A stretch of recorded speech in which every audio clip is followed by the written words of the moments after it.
embedding robust corporate governance practices ahead of more rigorous reporting requirements that are imminent in the standards being released by the ISSB in 2 weeks.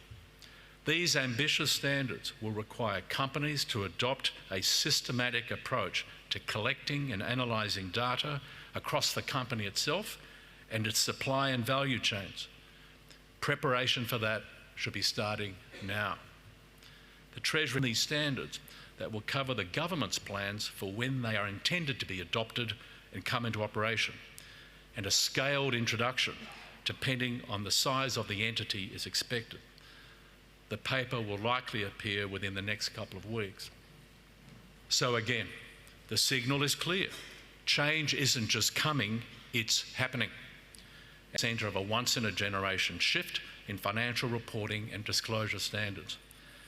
And as we continue to maintain our high standards to comply with existing legislation, we must remain conscious of the changes that lie ahead and start our preparations now. This might seem like a daunting task, but it's a necessary one. To quote Simon Sinek, author of Start With Why, average companies give their people something to work on. In contrast, the most innovative organisations give their people something to work towards. It is only by taking the time to decide what to work towards to prepare for change that we can grow through it to emerge on the other side stronger, more secure, and hopefully with better outcomes for all. I think that's true, by the way, of every aspect of ASIC's work, and the education is fundamental. And organisations like the AICD, and there are many others, are encouraging their members and assisting their members with education. These standards have actually been produced fairly quickly, actually, in the history of standard setting. But I think the next big piece of work, and I know this is on the agenda at IOSCO later this week, is publishing guidance that will assist people in implementing these standards. So the finalisation of these standards is a major milestone, but I think we're 2, 3, 4, 5 years away from really being able to say that those standards are well understood by business and the general community. But the short answer to your question is education is fundamental. We don't get that right, we're never going to be able to implement these standards in a reasonable way that's in everybody's interest. It's a particularly big issue for the smaller end of town than the larger end of town. So I think there are several things I would say. The first is we're trying for the first time actually in February to signal 6 to 12 months in advance what's happening from a regulatory perspective, so that so business can prepare in a more orderly way.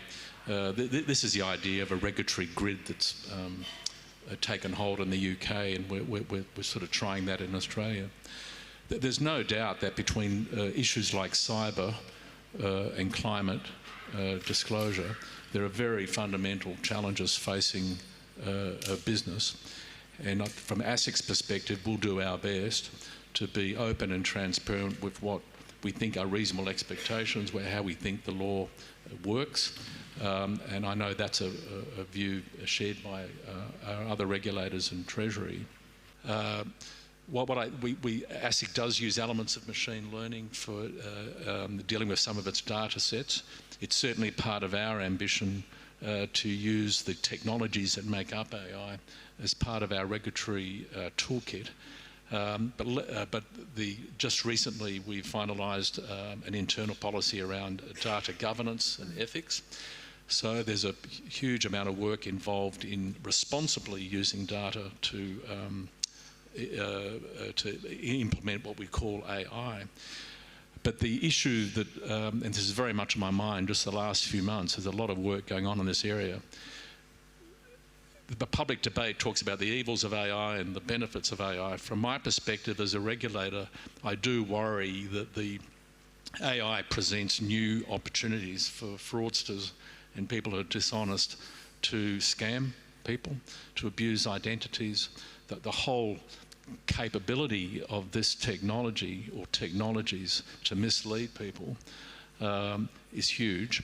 And secondly, the reliance on honest businesses in this area is also has its own challenges. So algorithms are increasingly becoming part of how we price goods and services, particularly in the financial services sector. And occasionally the outcomes, the pricing of insurance premiums, for example, or what you get charged by a bank, or a whole range of services, how they're charged and priced, underlying that are algorithms. And sometimes those algorithms don't deliver outcomes we like, and then ASIC comes along and tries to investigate that. And that has challenges, because very often the creators of those algorithms themselves can't tell you how they work. So that's another issue that I think, as a regulator, we're leaning into now.